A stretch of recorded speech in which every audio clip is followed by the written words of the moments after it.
एक समय मिथिला नगरी में एक युवक रहता था। उसका नाम माधव था। वह राजन एक अत्यंत जिज्ञासु स्वभाव का था।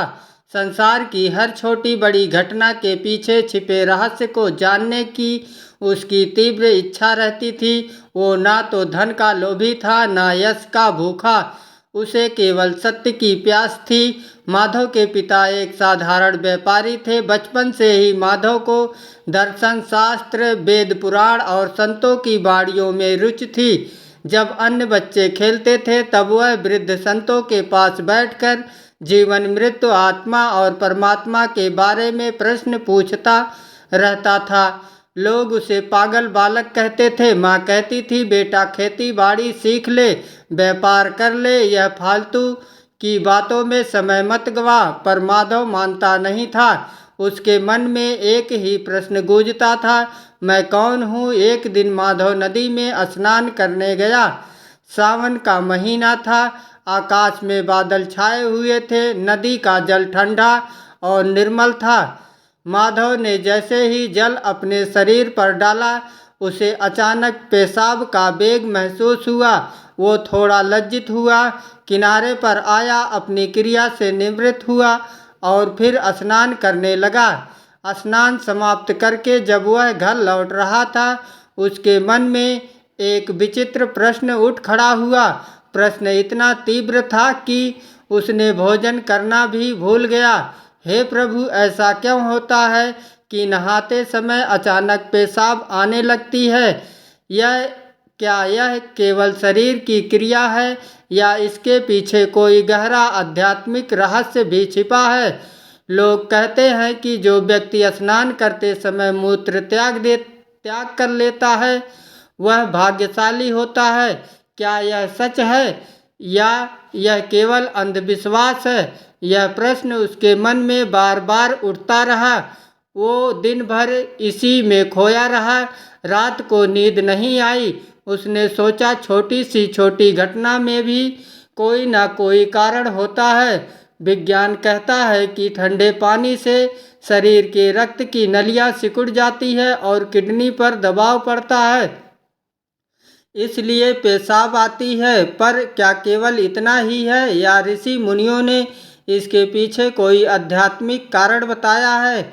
माधव ने मिथिला के बड़े बड़े पंडितों से पूछा। किसी ने कहा, बेटा, यह शरीर का धर्म है, इसमें सोचने जैसी कोई बात नहीं। किसी ने कहा, यह शुभ शकुन है, लक्ष्मी आएगी। किसी ने कहा, अशुभ है, पाप लगेगा। हर किसी का उत्तर अलग था।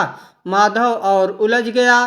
कुछ दिनों बाद उसे ज्ञात हुआ कि महान ऋषि अष्टावक्र पास के घने वन में एक प्राचीन बरगद के वृक्ष के नीचे विराजमान है। अष्टावक्र वही अष्टावक्र जिनका शरीर 8 जगह से टेढ़ा था, पर ज्ञान इतना गहरा था कि मिथिला के राजा जनक भी उसके चरणों में झुक गए थे।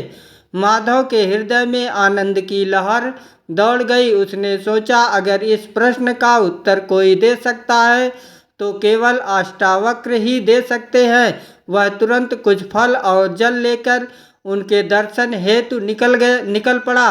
10 कोस का रास्ता था। पैदल चलता रहा, जंगल, पहाड़, नदियां पार करता रहा। ना थकान महसूस हुई, ना भूख प्यास। मन में केवल एक ही धुन थी, सत्य का उत्तर चाहिए। 3 दिन की यात्रा के बाद वह उस प्राचीन वन में पहुंचा। दूर से ही उसे यज्ञ की सुगंध आने लगी। पक्षियों का मधुर स्वर गूंज रहा था। हवा में शांति थी और उस शांति के केंद्र में बैठे थे ऋषि अष्टावक्र। उनका शरीर सचमुच 8 जगह से मुड़ा हुआ था। रीढ़ की हड्डी टेढ़ी, गर्दन झुकी हुई, पैर मुड़े हुए। देखने में लगता था जैसे प्रकृति ने उनके साथ अन्याय किया हो। पर उनका चेहरा, हे राजन, उनका चेहरा सूर्य की तरह चमक रहा था। आंखें ऐसी जैसे समुद्र की गहराई, चेहरे पर ऐसी शांति जैसे हिमालय की चोटी पर। माधव दौड़कर उनके चरणों में गिर पड़ा। आंसू बहने लगे। उसने कहा, गुरुदेव, मैं भटक गया हूँ। मेरे मन में एक प्रश्न है जो मुझे सोने नहीं देता। कृपया करके मेरा मार्गदर्शन कीजिए। अष्टावक्र ने धीरे से आंखें खोली। माधव को ऊपर से नीचे तक देखा, फिर मंद मंद मुस्कुराए। उस मुस्कान में करुणा थी, प्रेम था और एक गहरा रहस्य था। माधव ने हाथ जोड़कर पूछा, गुरुदेव, लोग कहते हैं कि नहाते समय पेशाब आना हर किसी के भाग्य में नहीं होता। कुछ लोग इसे शुभ मानते हैं, कुछ अशुभ। क्या इसमें कोई आध्यात्मिक सत्य है या यह केवल शरीर की यांत्रिक क्रिया है? कृपया करके विस्तार से समझाइए। अष्टावक्र कुछ क्षण मौन रहे, केवल पत्तों की सरसराहट सुनाई दे रही थी। फिर उन्होंने कहा, हे वत्स, संसार में जो कुछ भी घटता है उसके पीछे कोई ना कोई कारण अवश्य होता है।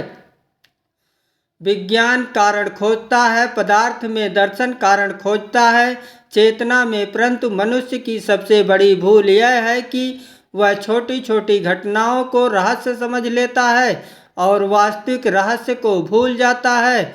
माधव ने विनम्रता से कहा, गुरुदेव, कृपा करके विस्तार से समझाइए, मैं अज्ञानी हूँ। अष्टावक्र बोले, पहले एक कथा सुनो वत्स, कथा सुनकर ही तू समझ पाएगा कि सत्य कहाँ है और भ्रम कहाँ है। अष्टावक्र बोले, हे वत्स माधव, बहुत समय पहले मिथिला से 200 कोस दूर एक राज्य था। उसका नाम था विजयनगर। वहाँ विक्रम नाम का राजा राज्य करता था। विक्रम राजा के पास अपार धन था। उसके खजाने में सोना, चांदी, हीरे, जवाहरात भरे पड़े थे। उसकी सेना इतनी विशाल थी कि शत्रु उसका नाम सुनकर ही कांप जाते थे। उसका महल 7 मंजिल का था, संगमरमर का बना हुआ। हर मंजिल पर 100 दासियां सेवा करती रहती थी। उसके भोजन के लिए 56 प्रकार के व्यंजन बनते थे। वह चाहता तो पूरी दुनिया खरीद सकता था। माधव ने बीच में पूछा, तो फिर गुरुदेव वो सुखी रहा होगा ना? अष्टावक्र मंद मंद मुस्कुराए और बोले, यही तो भ्रम है वत्स, सुन आगे। इतना सब होने के बावजूद राजा विक्रम सदैव चिंतित रहता था। रात को नींद नहीं आती थी। वैद्य बुलाता तो वे कहते, महाराज, आपको कोई रोग नहीं है, यह मन का रोग है। मंत्री कहते, राज्य में सब ठीक है, पर राजा का मन अशांत था। एक दिन वो ऊब गया। उसने सोचा, इतना वैभव फिर भी शांति क्यों नहीं है?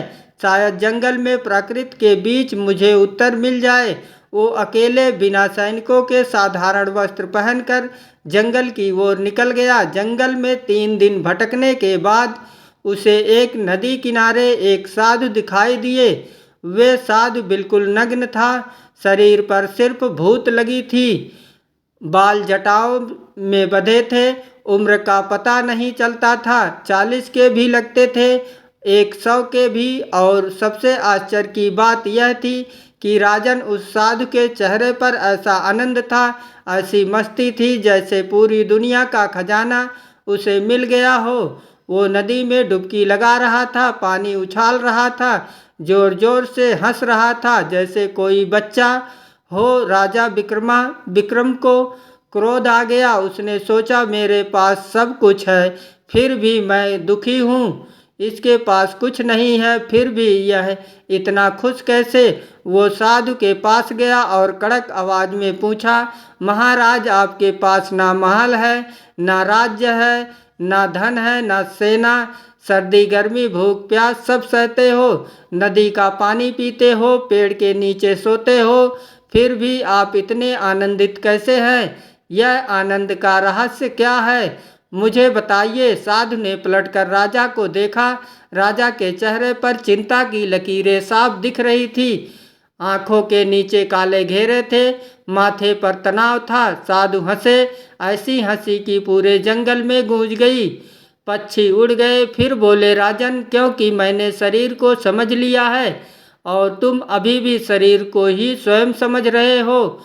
राजा कुछ समझ ना पाया, बोला, पहेलियों में बात मत कीजिए, साफ साफ बताइए। साधु नदी से बाहर निकले, एक पत्थर पर बैठ गए। राजा को भी बैठने का इशारा किया। फिर बोले, देखो राजन, जब शरीर को जल मिलता है तब उसकी अनेक प्राकृतिक क्रियाएं सक्रिय हो जाती है। जैसे पृथ्वी पर वर्षा पड़ते ही बीज अंकुरित होने लगते हैं, वैसे ही शरीर भी अपनी प्रकृति के अनुसार प्रतिक्रिया करता है। ठंडा पानी त्वचा पर पड़ता है तो रोम खड़े हो जाते हैं, पेट की मांसपेशियां सिकुड़ती हैं, किडनी पर दबाव पड़ता है, मूत्राशय सिकुड़ता है। यह सब प्रकृति का नियम है, इसमें ना शुभ ना अशुभ, यह तो मशीन की तरह है। राजा ने पूछा, तो क्या इसमें कोई विशेष भाग्य छिपा है? महाराज, लोग कहते हैं कि स्नान करते समय पेशाब आ जाए तो वे भाग्यशाली हैं। साधु जोर से हंसे, बोले, भाग्य? अरे मूर्ख राजन, भाग्य इसमें नहीं कि स्नान करते समय पेशाब आए या ना आए। असली भाग्य तो यह है कि तुझे ऐसा स्वस्थ शरीर मिला है जो अपनी प्राकृतिक क्रियाएं सही ढंग से कर रहा है। सोच, करोड़ों लोग हैं जिनकी किडनी खराब है, डायलिसिस पर हैं, एक एक बूंद पेशाब के लिए तड़पते हैं, डॉक्टर के सामने हाथ जोड़ते हैं, और तू कह रहा है कि पेशाब आना शुभ है। इसका मतलब तेरा शरीर जीवित है, काम कर रहा है, स्वस्थ है। राजा स्तब्ध रह गया। पहली बार किसी ने उसे ऐसी बात बताई थी। वो मौन हो गया। साधु आगे बोले, राजन, तू राजा है, इसलिए तू हर चीज को लाभ हानि के तराजू में तोलता है, पर प्रकृति का कोई तराजू नहीं है। नदी बहती है तो ना यह सोचती है कि मैं किसी का भला कर रही हूँ, ना यह सोचती है कि मैं किसी को डुबो रही हूँ, वह बस बह रही है। सूरज निकलता है तो ना यह सोचता है कि मैं फसल उगा रहा हूँ, ना यह सोचता कि मैं किसी को जला रहा हूँ, वो बस निकल रहा है। वैसे ही शरीर की हर क्रिया प्राकृतिक है। भूख लगना, प्यास लगना, नींद आना, पेशाब आना, मल त्याग करना, यह सब शरीर का धर्म है। राजा ने सिर झुका लिया, उसकी आंखें भर आईं। 30 साल राज करने के बाद पहली बार उसे लगा कि वह कुछ नहीं जानता। साधु ने राजा के कंधे पर हाथ रखा और कहा, राजन, तू दुखी इसलिए है क्योंकि तूने खुद को शरीर मान लिया है। तू सोचता है मैं राजा हूँ, मेरा महल है, मेरा राज्य है, मेरा शरीर है। अरे यह तेरा कहाँ है? जब तू पैदा हुआ था तब क्या लाया था? जब मरेगा तब क्या ले जाएगा? शरीर तो माँ के पेट से मिला है, 5 तत्वों से बना है, मिट्टी, पानी, आग, हवा, आकाश। यह 5 तत्व कल भी थे, आज भी हैं, कल भी रहेंगे। तू बीच में आया और मेरा है, मेरा करने लगा। राजा विक्रम फूट फूट कर रोने लगे। 30 साल का अहंकार एक पल में टूट गया। बोला, महाराज, मुझे क्षमा कर दीजिए, मैं अज्ञानी था, मुझे ज्ञान दीजिए। साधु मुस्कुराए, बोले, ज्ञान देने की जरूरत नहीं राजन, ज्ञान तेरे अंदर ही है, बस तूने उस पर अहंकार की धूल जमा रखी है। उस धूल को हटा दे, ज्ञान खुद चमकने लगेगा। और हाँ, अगली बार जब तू स्नान करे और पेशाब आए तो परेशान मत होना, ना खुश होना, बस यह समझ लेना कि शरीर अपना काम कर रहा है और तू उस शरीर को देखने वाला साक्षी है। यह कहकर साधु उठे और जंगल में गायब हो गए। राजा विक्रम वहीं बैठ रहा। घंटों तक जब वापस मैं लौटा तो वह बदला हुआ इंसान था। उस दिन के बाद उसने महल में दीवार पर लिखवा दिया, मैं शरीर नहीं हूँ, मैं साक्षी हूँ। अष्टावक्र ने माधव से कहा, हे वत्स, मनुष्य बाहरी घटनाओं में रहस्य खोजता है, क्योंकि कहता है कि छींक आना शुभ है, कोई कहता है कि आँख फड़कना संकेत है, कोई कहता है कि नहाते समय पेशाब आना विशेष भाग्य की निशानी है, परंतु सत्य इससे कहीं अधिक गहरा है। माधव ने पूछा, तो फिर वास्तविक भाग्य क्या है? गुरुदेव, अष्टावक्र बोले, वास्तविक भाग्य यह नहीं कि शरीर क्या करता है वत्स, वास्तविक भाग्य यह है कि तुम अपने वास्तविक स्वरूप को पहचान लो। शरीर तो हर किसी का पेशाब करेगा, सोएगा, मरेगा, पर जो यह सब देख रहा वो अगर जाग गया तो समझो जीवन सफल हो गया। अष्टावक्र बोले, हे वत्स माधव, अब सुनो किसान हरिराम की कथा। बहुत समय पहले मिथिला के एक छोटे से गांव में हरिराम नाम का एक किसान रहता था। उसके पास 5 बीघा जमीन थी, बैलों की एक जोड़ी थी, घर में बीबी और 3 बच्चे थे। वे अत्यंत अंधविश्वासी था। गांव के बुजुर्गों ने उसे सिखा रखा था, छींक आए तो काम मत करो, बिल्ली रास्ता काट दे तो लौट आओ, कौवा बोले तो मेहमान आएगा, दही चीनी खाकर जाना तो सफलता मिलेगी। हरिराम इन सब बातों को वेद वाक्य मानता था। एक दिन वो नदी में स्नान करने गया। जैसे ही उसने जल डाला उसे पेशाब का वेग महसूस हुआ। उसने किनारे आकर निर्वृत्त हुआ और फिर स्नान किया। उसी दिन उसकी फसल मंडी में बहुत अच्छे दाम पर बिक गई। जो गेहूँ 800 कुंटल बिकता था वो 1200 में बिक गया। हरिराम खुशी से झूम उठा। उसने सोचा, आज देखा, मैंने कहा था ना, स्नान करते समय पेशाब आना सबसे बड़ा शुभ शकुन है। आज से मैं रोज नहाते समय पेशाब करूंगा, लक्ष्मी जरूर आएगी। गांव में ढिढोरा पीट दिया। सबको बताने लगा, भाइयों यह राज है पैसा कमाने का, नहाते समय पेशाब करो, माला माल हो जाओगे। लोग हंसते थे पर हरिराम को विश्वास हो गया था। कुछ महीने बीत गए। फिर एक दिन वही हुआ। नदी में स्नान करते समय उसे पेशाब आई। हरिराम बहुत खुश हुआ। सोचा, आज तो पक्का कोई बड़ा लाभ होगा। घर आकर उसने अपनी सारी जमा पूंजी निकाल ली। रुपया 00। उस समय 00 बहुत बड़ी रकम थी। उसने सोचा कि पड़ोसी को बैल खरीद लेगा, बैल से खेती और अच्छी होगी और पैसा दोगुना हो जाएगा। बैल खरीदने के लिए वह मेले में गया। बैल पसंद भी आ गया। दाम तय हो रहा था कि तभी धड़ाम बैलगाड़ी का पहिया टूट गया। जो बैल वो खरीदने वाला था वो बिदक गया और भाग गया। हरिराम के भी पैसे चले गए और बैल भी नहीं मिला। हरिराम का दिमाग घूम गया। वो रोने लगा। बोला, यह क्या हुआ? नहाते समय तो पेशाब आई थी, फिर नुकसान कैसे हो गया? क्या मैं गलत था? वो सीधा गांव के संत के पास पहुंच गया। संत एक पीपल के पेड़ के नीचे बैठे थे। हरिराम ने सारी बात बताई और रोते हुए पूछा, बाबा मैं तो शुभ शगुन के हिसाब से चला था, फिर मेरी बैलगाड़ी क्यों टूट गई? संत मुस्कुराए, बोले, बेटा हरिराम, घटनाएं तुम्हारी कल्पनाओं के अनुसार नहीं चलती। तुमने 2 असंबंधित बातों को जोड़ दिया। हरिराम बोला, मतलब? बाबा, संत ने समझाया, देख बेटा, नदी का पानी ठंडा था, तेरे शरीर ने प्रतिक्रिया की और पेशाब आ गई। यह शरीर का विज्ञान है और उसी दिन तेरी फसल अच्छे दाम पर बिक गई। यह मंडी का भाव था, मांग ज़्यादा थी इसीलिए दाम बढ़ गए। इन दोनों का आपस में कोई लेना देना नहीं है। पर तूने क्या किया? तूने दिमाग पे जोर दिया, पेशाब आई, फसल महंगी बिकी। दिमाग ने कहानी बना ली और तू उस कहानी का गुलाम बन गया। आज फिर पेशाब आई पर बैलगाड़ी टूट गई क्योंकि पहिया पहले से ही कमज़ोर था, कील ढीली थी।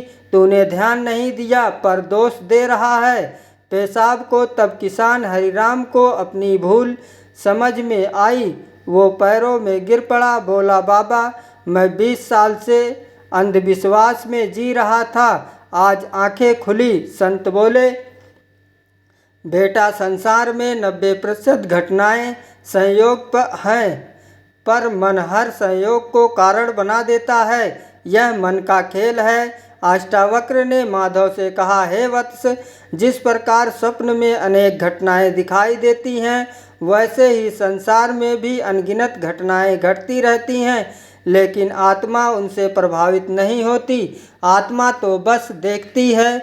माधव ने पूछा, क्या आत्मा शरीर से अलग है? गुरुदेव अष्टावक्र बोले, हाँ वत्स, शरीर बदलता है, मन बदलता है, विचार बदलते हैं, परंतु जो इन सबको देख रहा है वो कभी नहीं बदलता। वो साक्षी कभी बूढ़ा नहीं होता, कभी नहीं मरता, वही तुम्हारा वास्तविक स्वरूप है। माधव ने पूछा, तो फिर सबसे बड़ा सौभाग्य क्या है? अष्टावक्र बोले, सबसे बड़ा सौभाग्य यह नहीं कि स्नान करते समय क्या हुआ, सबसे बड़ा सौभाग्य यह है कि मुझे मानव जन्म मिला। 84 लाख योनियों के बाद यह मौका मिला। तू सत्य को जान सकता है, तू आत्मा को पहचान सकता है, तू मुक्ति प्राप्त कर सकता है। इससे बड़ा सौभाग्य क्या होगा? अगर यह कथा आपके हृदय को छू गई हो तो वीडियो को लाइक करें, चैनल को सब्सक्राइब करें और बेल आइकन दबाना ना भूलें। हम हर दिन आपके लिए ऐसी ही ज्ञान भरी कथाएं लेकर आते हैं। धन्यवाद।